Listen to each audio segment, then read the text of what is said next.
This is me, and this is my new hardcore world. In this video, I want to attempt to survive 100 Minecraft days in a hardcore survival. One day in Minecraft is 20 minutes real life time, meaning I must spend over 33 hours of real time in this Minecraft survival world. Remember, it's hardcore. One mistake and it's over. I'm not sure how hard or easy this challenge may be, but I know for certain there's 3 things I want to attempt to achieve in 100 days of Minecraft hardcore. What are those 3 things? I'm glad you've asked. The first one being defeating the Ender Dragon, arguably one of the hardest things to do in a hardcore Minecraft experience. The second thing on the list is to defeat the Wither, the second boss of Minecraft, and the third thing is going to be even more difficult, to obtain full netherite tools and armor. So, what am I waiting for? Let the 100 days begin. So, here we go. It was day 1 and I jumped straight into things. Close to my spawn there was a forest, and I began chopping a tree with my hand. It wasn't the most comfortable thing, but it was my only option. From my Minecraft experience, I knew getting basic tools and even shelter was my #1 priority, especially in a hardcore world. Over a lake nearby, I spotted some sugarcane, a useful item which I know I'd be needing later. After gathering all the sugarcane, I dived into a river nearby. I needed food. I found some fish. I knew starting out food could be a challenge, so I decided to get this as fast as I possibly could. Once I gathered a few fish, I went off exploring. I tried to find somewhere high up. I tried a tree. I got on top and I looked around for pigs or cows or anything. Luckily for me, I spotted some pigs.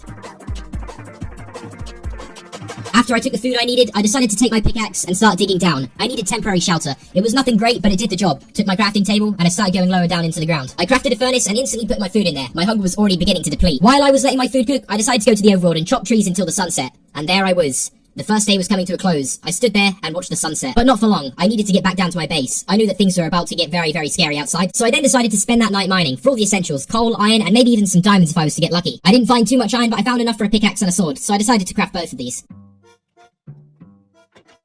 Here we go, it was day 2. I looked out my base and I saw sunlight. Day 2 wasn't really exciting. I went adventures to places I haven't ever been before and found some cows and even some sheep. But unfortunately for those sheep, a wolf was very, very hungry. Anyway, it took me so long to get these cows back to my base, the sun was already beginning to set. I gave the cows their new home and trapped them in. At this point, everything was looking good. I lit up their island and decided to make a shield, and that was pretty much it for day 2.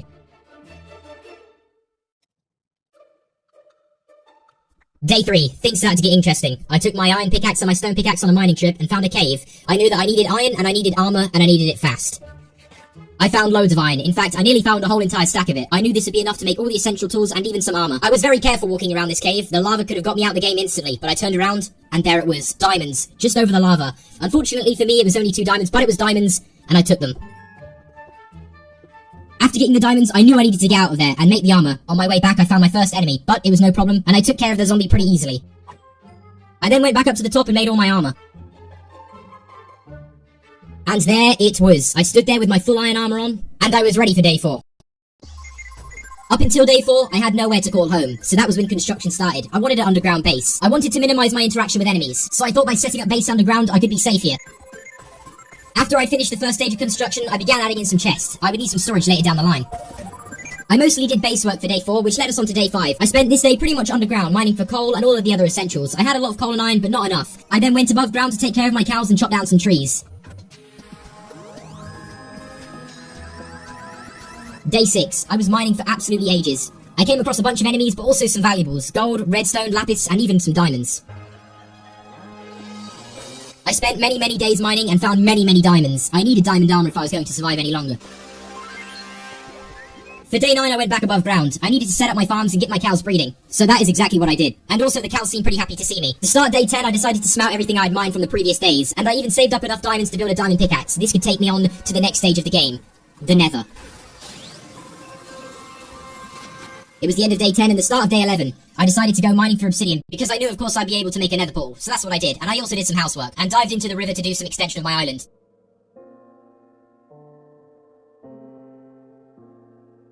Day 13 I went exploring close to my base and stumbled across this abandoned nether portal. I was able to pick up some goods. Day 14 I built some base protection, so no mobs could enter. From around day 15 to day 19, I went back down to the depths of the cave to see if I could get my hands on some more diamonds. I was close to getting diamond armor, but not close enough, so I went mining for these days to secure every last diamond I needed. I also picked up some iron and some coal on the way. Day 19, I got back to my base. I had secured 38 diamonds in total. This was my opportunity to cover myself in diamond armor. So that is exactly what I did. I started crafting the diamond armor and even made a sword. By that time, the advancement was made. I was stood there in my shiny blue diamond armor, but I was not worthy of wearing it yet. So I decided to put it back on an armor stand and put my iron armor on, and then I went back out to my farm to do some more work on it. I knew that if I wanted to go any further, I would need to breed my cows for an enchantment table. But on the way back to my base, something unimaginable happened. A new foe had appeared outside my base in the river. I knew that I had to take care of it. I got my bow and arrow and I took a brief moment in my base to realise what I was about to get myself into. A battle. Then the time came. I take aim and took them out one by one. They dropped some loot and some valuables, so I went into the river to collect that. But in return of winning this battle, I was given a curse. Before I knew it, it was day 21. I decided to do some more building in my base and it was a really chillax day. I used my bedroom as an opportunity to show off my valuables, using blocks of lapis, redstone, iron, and gold. It was day 22, and I decided to go and breed all of my cows and get ready to get rid of them for all of their leather. It was time to prepare the enchantment table. I went back to my base and decided to craft up some bookshelves. This would be needed for the enchanting room. For day 24, I realised I needed a place for this enchantment table. I couldn't just place it anywhere, and I needed some space for the bookshelves, so I decided to build a whole entire room for it. I even made a room for things such as smokers and blast furnaces to speed up things like smelting. I also took the opportunity at the end of day 24 to build a massive mine all the way down to diamond level. It was day 25 and I set up the bookshelves and got ready for the enchantment table. I built it by placing my 2 diamonds, 4 obsidian and 1 book in there. It was ready to be planted, and there it was. I did some extra decorating to the place and it ended up looking pretty nice. The first thing I decided to enchant was my diamond pickaxe. And I got the best enchants I could have possibly asked for.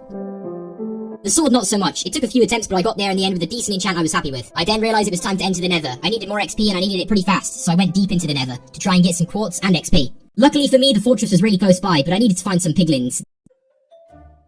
These would become useful for trading. So that was it. I trapped a piglin and tossed him a bunch of gold. He done some really good trades and I ended up getting around about 16 Eye of Enders. I then went to explore in the fortress, going past withers and also some blazes for some blaze powder. For most of the days in day 31 onwards, I decided that it would be best to make the Eye of Enders, make an ender chest, and even get some more XP for enchanting. I also got some glowstone because this could be used to decorate my base and light it up a little bit more. I pretty much spent day 31 all the way to 40 pretty much going for XP. After enchanting most of my armor, it was getting closer to the moment that I was scared for. The Ender Dragon fight. Although I knew I was going to be prepared, it was still a worry, because one wrong move with the Ender Dragon, and it's all over. By day 38, I was fully enchanted up, and day 39 I pretty much spent doing some decorating around my base and getting some phantom membranes. I could use phantom membranes for potions of slow falling, which would be useful for the end. I also went collecting arrows. By day 40, I went exploring. At first, my adventure was quiet, until this happened. A village. I found some friendly villages which allowed me to do trades. It took a while, but I was able to get a mending book, something which was a game changer for the future of this world. So I spent day 41 pretty much waiting until all the villagers were ready to trade. I then went with my sticks and got a bunch of emeralds, which ultimately meant I could go back to the librarian and purchase one of his mending books. It was day 44. I was able to put mending on my pickaxe and rename it.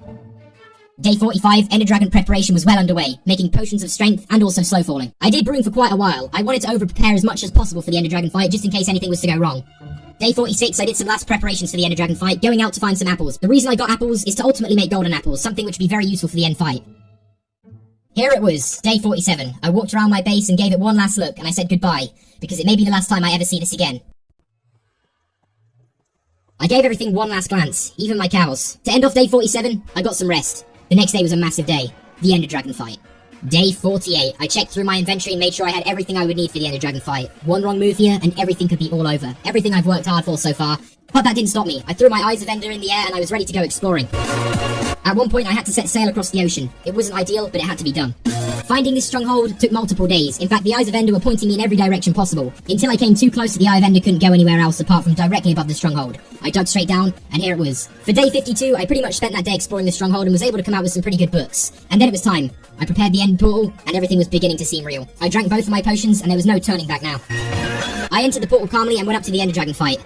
This was it. At first, my aim felt a bit weird, but as the battle progressed, I became more and more confident. My aim was incredible. Most of my shots were accurate, but the Ender Dragon was too fast for me. I had to get rid of the end crystals before it was too late. All my bow shots were pretty accurate until the end. I had a massive struggle trying to get one of them. I fired my bow, and there it was. The final end crystal. I glanced around and there was no more to be destroyed. It was time for the Ender Dragon fight itself. The Ender Dragon was quick, but not quick enough. In fact, I was able to get a small glass of its dragon breath. It came down to the middle and I attacked its tail. This is the easiest way I was going to get rid of this. Luckily for me, it came down again, and I was able to finish off the battle. There it was, the Ender Dragon, disintegrating in front of my eyes. I felt victorious.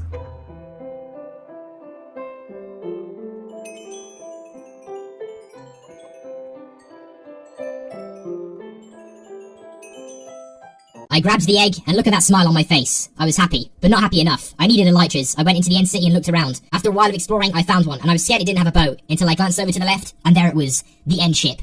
This contains an elytra which would change the whole way I could move around in this game. I swung my pickaxe and got entry under the boat. I was able to take the elytras and also some valuables in the chests. I equipped the elytras and debated whether I should leave the end city, but no, I needed to loot it. The shulker boxes that were in the end city were too good to pass by, but after that, I then decided to head home. There it was, day 66, I had the Ender Dragon head. I placed it on an armor stand and gave it some clothes. Day 67, I used that time to enchant some more and got a sword. And day 68, well, I had elytras. And I got a bit too excited.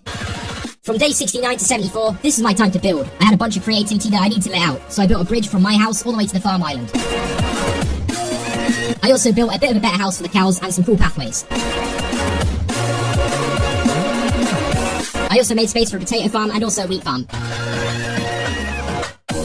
And also, because enemy creatures were able to get on my island, I built a massive wall surrounding it.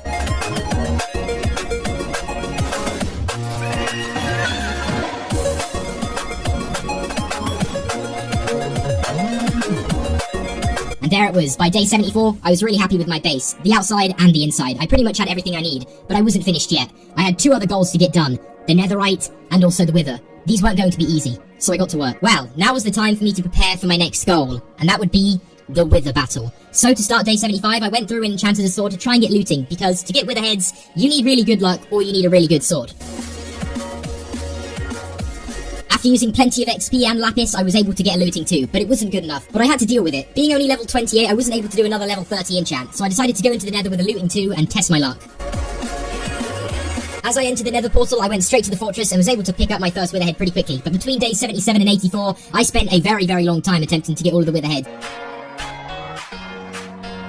I battled plenty of angry withers and was getting unlucky every single time. This left me with only one thing to do. After exploring the fortress and realizing this looting 2 wasn't going to cut it anymore, I went back to do some more enchanting. Seeing as all I had to do was get 2 looting 2s to combine to a looting 3, and then combine the 2 looting 2s to make a looting 3, that's what I did.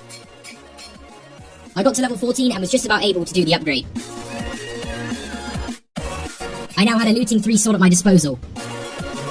And from there on, it seemed like the withers didn't want to stop dropping the witherheads. I got all of the witherheads I needed really, really fast, but I wasn't done with the nether yet.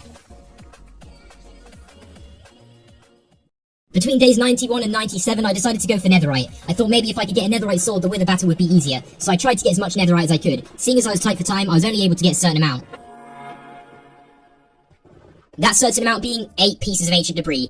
With 8 pieces of ancient debris, you're able to make 2 pieces of netherite ingots, which was good enough for a pickaxe upgrade and a sword upgrade. I was debating whether I should upgrade my armor, but I realized pretty quickly it was way better to upgrade my pickaxe and sword, seeing as these had decent enchants. Before I knew it, it was day 99. I spent this day preparing for the wither fight. I was able to get hold of some strength potions I had from the Ender Dragon fight left over, made some arrows, and I was ready to go. I dug in one straight line, drank my strength potion, and I was ready to go. All I had to do was place the last witherhead. And there it was. The witherhead was placed and it was spawned. If anything was to go wrong, not only would I be out of the game, but the wither also has explosive projectiles, meaning if it was to get up to my base, the whole entire island that I had would be gone. But thankfully, I had the effects of the strength 2 keeping me going, and the wither was out the game before I knew it. And there it was. The nether star was gripped in my hands, so I went straight back to my base to craft it into a beacon. I placed the nether star right in the center of the crafting bench, and there it was. I placed the beacon in my inventory, and it was day 100. To finish off day 100, I put my beacon on my island, equipped speed to it, and that was it.